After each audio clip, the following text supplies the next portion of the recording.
All right, well, let's jump into a match and show people what these characters can do.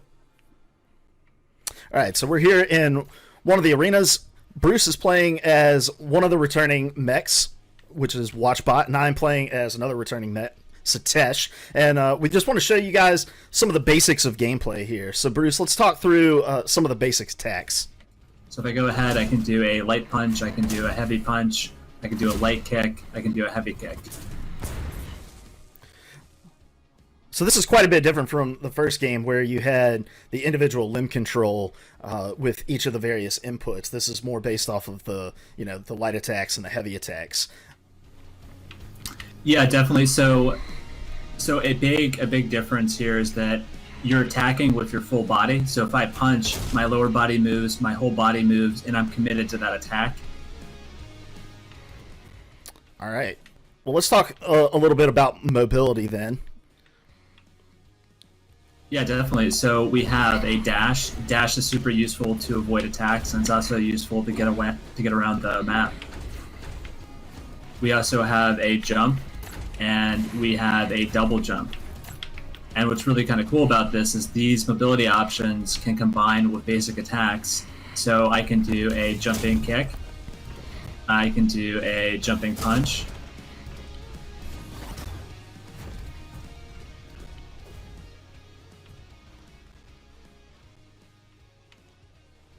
All right. And then, obviously, no fighting game would be complete without defensive abilities, ways to counter your opponents. So we're able to block with this shield. And this is not an infinite shield, so the more Bruce attacks me, the more damage it takes. And then if it fully breaks, it'll stun me for a moment. And then, so you're not able to block infinitely. So if I'm blocking, he can grab. It ignores my block, and he throws me across the map.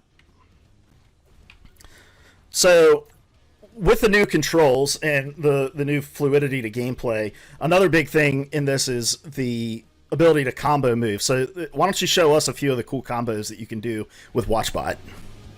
Yeah, definitely. So you can combine together your basic attacks to create a combo.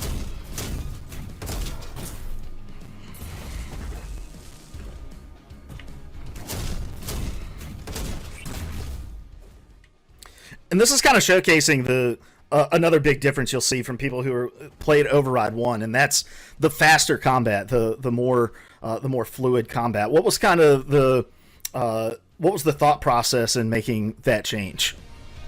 So we wanted to preserve a lot of what made the original Override great, while also learning from the community feedback to improve it in very specific ways.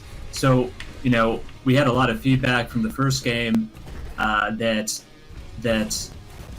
led us to speeding up a lot of the attacks. But it was also important for us to keep a lot of the accessibility of the original game, to keep the sort of focus on having a few basic moves that you can combine together, the ease of execution.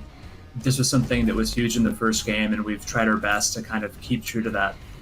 So let's see some of those unique abilities that Watchbot has. Yeah, definitely. So every character in the game has 4 special attacks. So Watchbot has a ranged plasma cannon attack. He has a rising punch special attack. An EMP burst that stuns the opponent. And a slashing sword charge attack.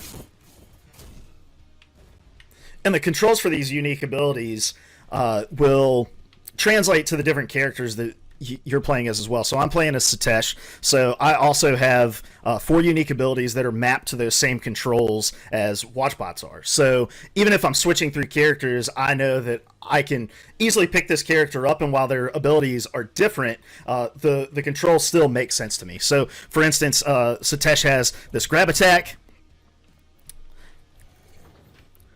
He has this ranged dash attack that's really good to use in corners. He has a ground pound, and one of the unique things about this is if you hit your opponent with that ground pound, you can fire it a second time. So, and then he also has where he punches, and so this does damage from range as well. Punches the ground and causes a shockwave to move across, and that's all done with the same control input that Bruce was using for WatchBot special abilities as well.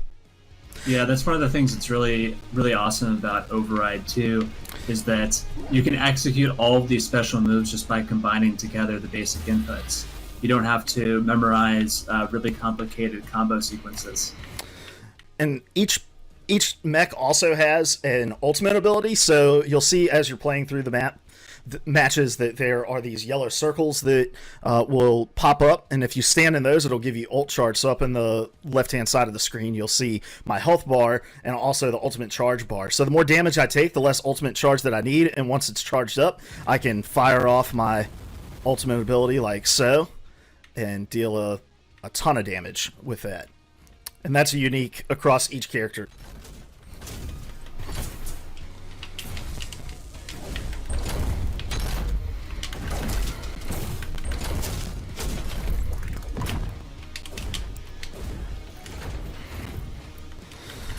Yeah, one of the great things about Override's gameplay is just the accessibility in it. It's got very deep combat, and there's a lot of cool things that you can do as you learn the different abilities that your characters have.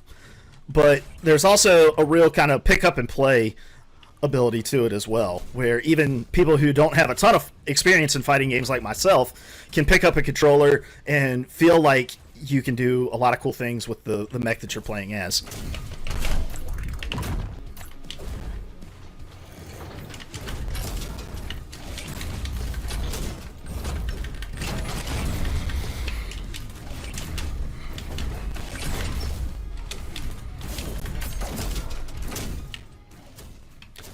And this is one of how many arenas are going to be in the final game, Bruce? There's going to be 8 unique arenas in the final game. So right now we're playing in Desert. Yeah, we're playing in Desert.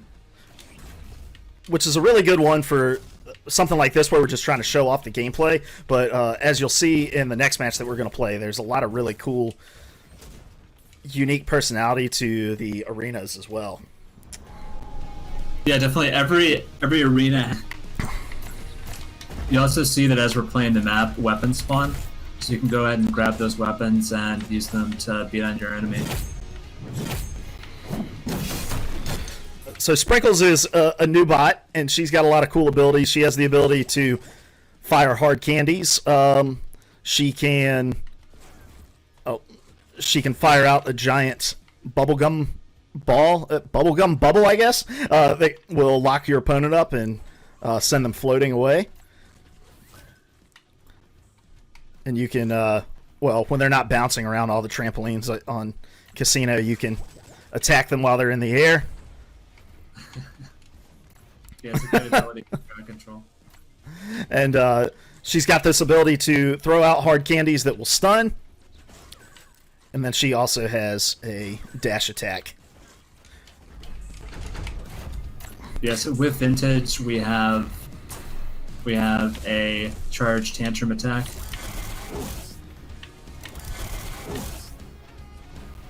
And we have a AoE stun called Thunder. We have a blaster. And we have his signature ability to save and restore the save, basically teleport. One of the real cool things about this teleport ability is that if Luke happens to sort of be standing on top of it when I teleport, it'll frag him a bit and he'll take damage.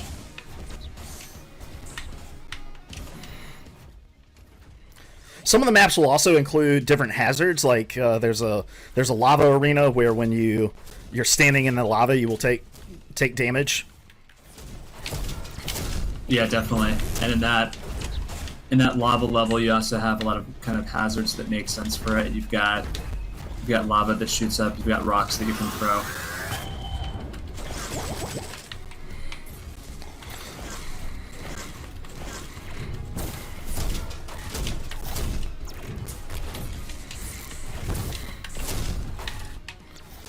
So when your character takes a certain amount of damage, and then they'll get knocked. But there's a way to cancel that down, correct?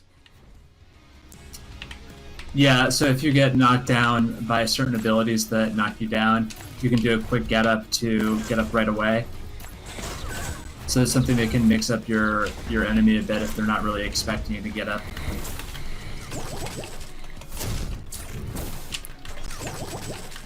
So in addition to 1v1 matches like we've been playing through, there's